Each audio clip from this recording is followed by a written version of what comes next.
dipersembahkan oleh Ya, kita kembali lanjutkan dialog kita, cerdas dan aktif, sukseskan Pilkada 2020. Sekarang saya ke Pak Dewa yang saat ini berada di Jambi. Pak Dewa, ini kan sebetulnya pandemi bukan hanya kemudian memengaruhi para calon pemilih ya, tapi juga para calon yang kemudian akan bertarung di Pilkada itu sendiri. Mungkin yang biasanya berkomunikasi dengan calon pemilih tatap muka, interaksi langsung, tapi sekarang harus virtual. Sejauh ini yang Anda lihat, seperti apa implementasinya? Apakah sudah memang benar-benar bisa dilakukan di era seperti sekarang? Baik, terima kasih ya Mas Dodi. Jadi di dalam peraturan kami, peraturan KPU tentang kampanye itu sudah diatur ya. Jadi pada prinsipnya memang KPU mendorong untuk dilakukannya kampanye melalui media sosial dan media dalam jaringan. Jadi kami juga sudah menghimpun ya data akun media sosial yang didaftarkan oleh seluruh pasangan calon, ya, baik di tingkat provinsi maupun kabupaten kota yang menyelenggarakan pilkada, dan jumlahnya cukup signifikan ya. Ada sekitar 6.420 akun media sosial ya, dengan rincian 405 di tingkat provinsi untuk pemilihan gubernur dan wakil gubernur, sedangkan ada sekitar 6.015 untuk tingkat kabupaten kota. Nah, berdasarkan evaluasi yang dilakukan oleh KPU, demikian juga dari hasil pengawasan Bawaslu yang kami cermati, memang sebagian besar sudah mulai menggunakan akun media sosial ini, meskipun memang belum optimal ya. Namun demikian pada prinsipnya ya, kami mendorong ya supaya kemudian kampanye ini tetap bisa dilakukan secara efektif. Pada prinsipnya KPU mempersilahkan ya pasangan calon untuk berkampanye melalui alternatif-alternatif atau model-model kampanye yang memang sudah diatur dan diperbolehkan dalam PKPU. Nah, sementara ada bentuk-bentuk yang dilarang. Nah, yang dilarang ini tentu kami harapkan untuk tidak dilakukan ya. Nah, itu jadi ada berbagai bentuk ya, melalui kampanye media sosial, media dalam jaringan. Selain itu ada kampanye juga melalui media cetak ya, media kemudian elektronik. Nah, untuk media cetak dan media elektronik seperti radio dan televisi ini memang difasilitasi oleh KPU, termasuk juga misalnya debat antar pasangan calon. Ini jenis-jenis yang difasilitasi oleh KPU. Jadi kami mempersilahkan dengan catatan protokol kesehatan ini diterapkan ya, karena seperti tadi ya Prof. Widodo sudah menyampaikan, untuk mewujudkan pilkada yang sehat dan demokratis ini maka pemilih ya saya kira harus sehat. Selain itu tentu peserta dan penyelenggara begitu.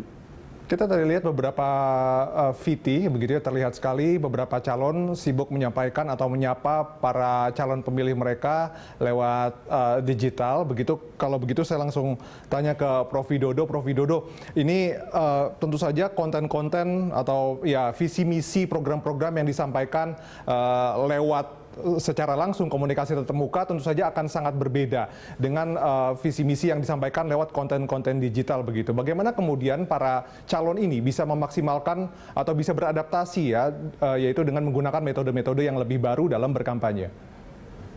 Ya, memang kalau kita lihat secara sekilas nampaknya komunikasi tidak ketemu langsung itu menjadi hambatan, tapi sebetulnya itu menjadi tantangan untuk bisa kita manfaatkan, karena pada saat kita sudah bisa menjangkau khalayak atau audiens, maka di situ kita bisa punya keleluasaan waktu, ya, keleluasaan pesan yang akan disampaikan, tidak terbatas oleh waktu dan juga efisien. Memang ini harus kita bangun layaknya konten kreator membuat pesan-pesan yang menarik, yang kemudian memikat pada audiens atau publik, termasuk juga membuat semacam sel-sel ya di dalam desa-desa itu.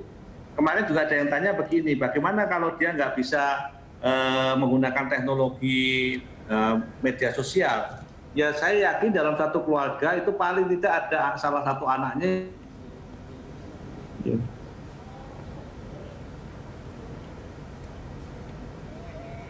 pemanfaatan virtual yang ditopang dengan teknologi komunitas-komunitas kecil itu akan melahirkan efektivitas dan melahirkan biaya kampanye para calon menjadi lebih dikurangi. Apalagi tadi dikatakan oleh Pak Dewa untuk radio, TV itu difasilitasi. Termasuk ini dalam jangka yang lebih panjang lagi akan membawa impact bahwa menjadi pemimpin daerah itu tidak harus mengeluarkan banyak uang.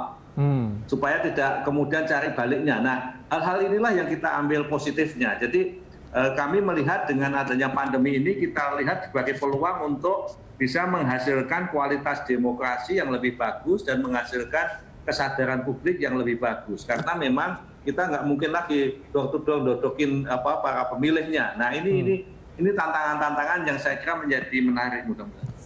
Oke, Prof. Widodo, ini kan mungkin banyak juga daerah-daerah begitu ya, yang infrastruktur teknologinya mungkin masih tertinggal dibandingkan daerah-daerah lain. Ini bagaimana kemudian mengatasinya, terutama buat calon-calon yang ya memang berlomba atau bertarung di wilayah-wilayah yang tadi infrastruktur teknologinya belum mumpuni begitu? Ya, jadi kami sudah berkolaborasi dengan KPI ya. Dan KPI juga memberikan satu solusi-solusi kreatif untuk wilayah-wilayah yang 4G-nya belum nyampe, dan itu memang masih ada, dengan menggunakan teknologi yang paling sederhana, yaitu teknologi radio. Dan teknologi radio ini bisa dioptimalkan, termasuk juga kalau di Jawa itu ada teknologi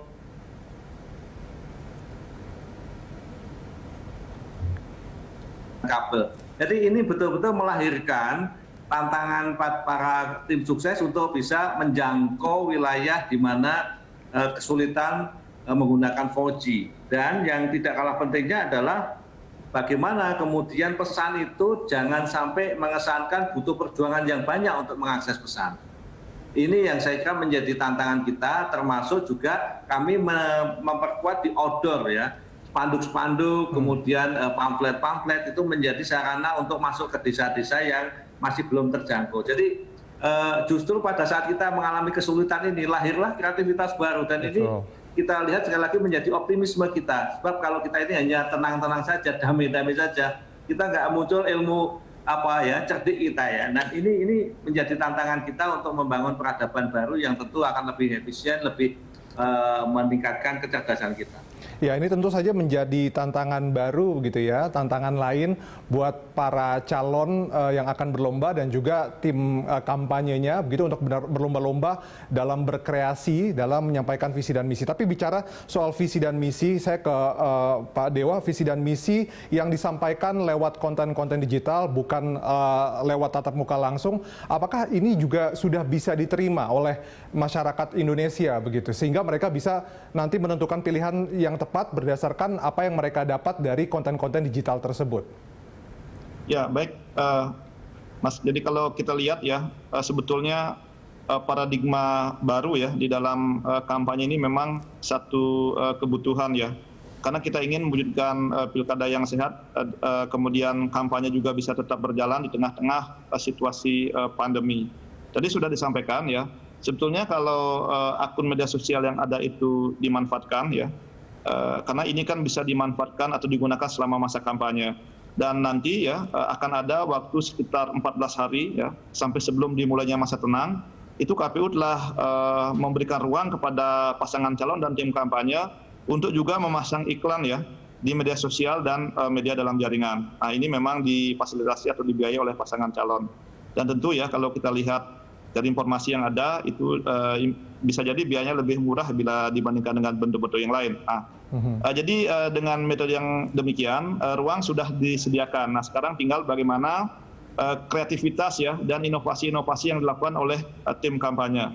Nah tentu ini daya jangkaunya sebenarnya ya itu luar biasa ya, karena di Indonesia kalau kita lihat populasi atau warga negara ya atau pemilih tepatnya yang memiliki